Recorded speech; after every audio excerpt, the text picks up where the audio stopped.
เจริญพรสาธุชนญาติโยมทุกท่าน วันนี้เป็นวันธรรมสวนะวันพระ เมื่อถึงวันพระเราก็น้อมรำลึกนึกถึงพระรัตนตรัยคือพระพุทธพระธรรมพระสงฆ์อันเป็นหลักใจของชาวพุทธเรา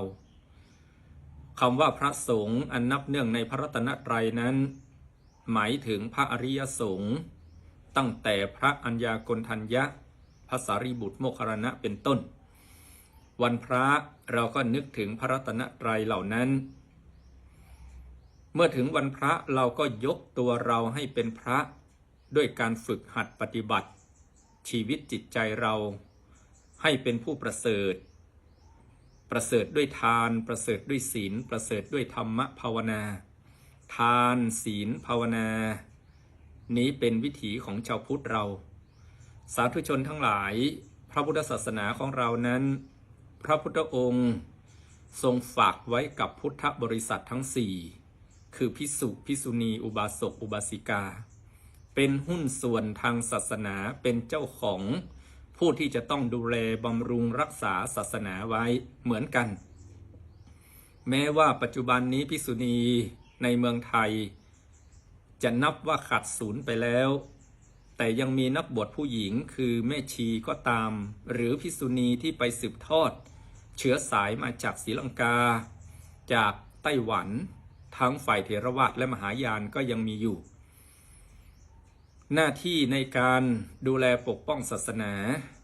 จึงไม่ใช่ของพระของสามเณรอย่างเดียวบริษัททั้งสี่คือภิกษุภิกษุณีอุบาสกอุบาสิกาช่วยกันอย่าฝากศาสนาไว้กับพระอย่าฝากธรรมะไว้กับคัมภีร์อย่าฝากความดีไว้กับปากคนชมคำว่าอย่าฝากศาสนาไว้กับพระเพราะพระสงฆ์สามเณรก็มีหุ้นส่วนทางศาสนาพอๆกับญาติโยมนั่นแหละสิ่งไหนที่เราเห็นว่าพระสงฆ์ทำผิดพลาดสามเณรทำไม่ถูกต้องเราผู้เป็นพุทธบริษัททั้งสี่ก็คอยประคับประคองสืบทอดพระศาสนาเพราะเป็นหน้าที่ของเราทุกคนเหมือนกันในการสืบทอดพระศาสนาชาวบ้านฟังบรรพชิตลูกศิษย์ฟังอาจารย์ลูกหลานฟังพ่อแม่เป็นเรื่องดีฟังซึ่งกันและกันชาวบ้านต้องฟังเสียงบรรพชิต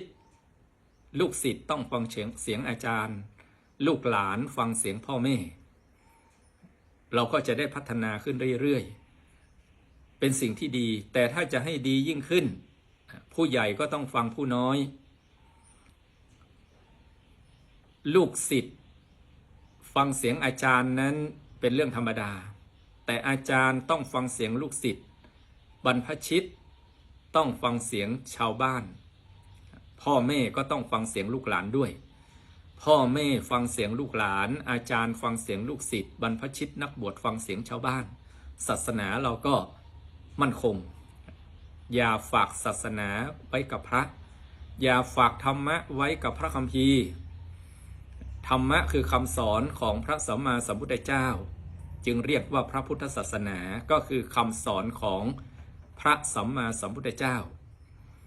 ธรรมะคือความจริงที่พระพุทธองค์ทรงตรัสสอนมีอริยสัจสี่คือสัจจะความจริงสี่ประการทุกข์สมุทัยนิโรธมรรคเป็นต้นเราอย่าฝากธรรมะไว้ในคัมภีร์ในฐานะที่เป็นชาวพุทธต้องใช้ธรรมะให้เกิดประโยชน์ในการดำเนินชีวิตใช้ธรรมะให้เกิดประสิทธิภาพในการทำงานอย่างน้อยก็นำมาใช้ให้เกิดประโยชน์ในชีวิตประจำวันเราอย่าฝากความดีไว้กับปากคนชมเราทำความดีมันจะเป็นเสมือนเงาติดตัวเราไปตลอดเงาติดตัวเราไปตลอดฉันใดคุณงามความดีที่ติดตัวเราก็จะเป็นเสมือนเงาอย่างนั้นเราไม่ต้องไปฝากความดีไว้กับปากคนชมเขาชมเราก็สุขเขานินทาเราก็ทุกข์ไม่ต้องไปฝากกับปากคนชมเราทำความดีเสมือนการกินข้าว กินข้าวเรากินทุกวันเมื่อถึงเวลาเราก็กิน การทำคุณงามความดีก็เช่นกันอย่างนั้น เพราะฉะนั้นขอสาธุชนญาติโยมทุกท่าน ผู้เป็นหุ้นส่วนของพระพุทธศาสนา อย่าฝากศาสนาไว้กับพระ อย่าฝากธรรมะไว้กับพระคัมภีร์ อย่าฝากความดีไว้กับปากคนชม แล้วชีวิตเรา